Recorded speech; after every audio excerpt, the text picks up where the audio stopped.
वर्ष को स्वाधीनता आने केते थर से कारावरण करथिले विजु पट्टनायक एक आपण माने समस्ते इतिहास रे जानिचंती जे न जानिथिबा लोकटी विजु पट्टनायक भली लोकन को एभली भाषा कहबो आकु प्रत्येक ओडिया सुनिबे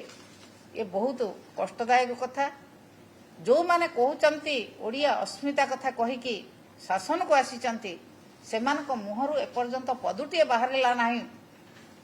जे विजुबाबूଙ୍କ विरुद्ध रे तांकर दलर जड़े एमपी एभली भाव में वक्तव्य देले किंतु ओडिशार जो माने निर्वाचित होइके जाइचंती एमपी माने एपर्यंत पदे कथा कहू नांती लोकसभा रे आमर राज्यसभा रे जो एमपी माने आम दलरु जाइचंती सेई माने आज राज्यसभा रे कथा उपस्थापन करिचंती एवं विजुबाबू को जो भली भाव में असम्मानजनक कथा कह जाइछि ताकू प्रत्येक ओडिया निंदा करछंती ओडिशार प्रत्येक मनीषक प्रति यह कष्ट देइछि सारा भारत वर्ष रे प्रभु जगन्नाथ ना कहले जेभली भाव रे ओडिया माटी को चिन्हंती विजु पट्टनायक ना कहले ओडिशा को चिन्हंती विजु पट्टनायक होचंती एई भली जने नेता जहां को देखा करिया पई सेतबेलर प्राइम मिनिस्टर ओडिशा भवन आसुथिले एभली जने नेता आउ केही ओडिशा रे सृष्टि ही नाहंती एवं से जेतेबेले देहत्याग कले तांको उपरे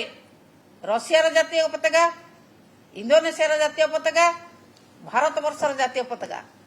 तीनोटी राष्ट्रर जातीय पताका तांको उपरे पड़िथिला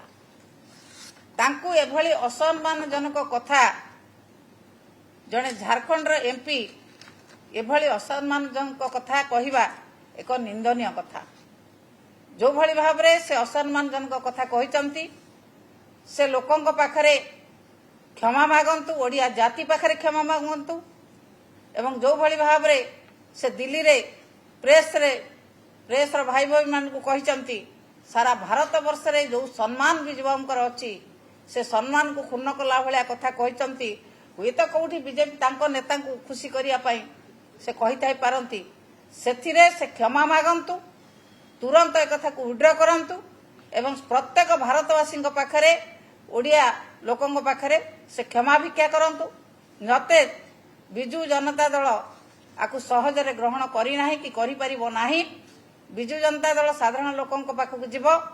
एवं विजु जनता दल तार दृढ़ निंदा करुछि जो भली भाव रे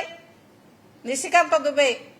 असम्मानजनक कथा ओडिया माटी को ओडिया बरपुत्र को ओडिया जाति को असम्मान करचंती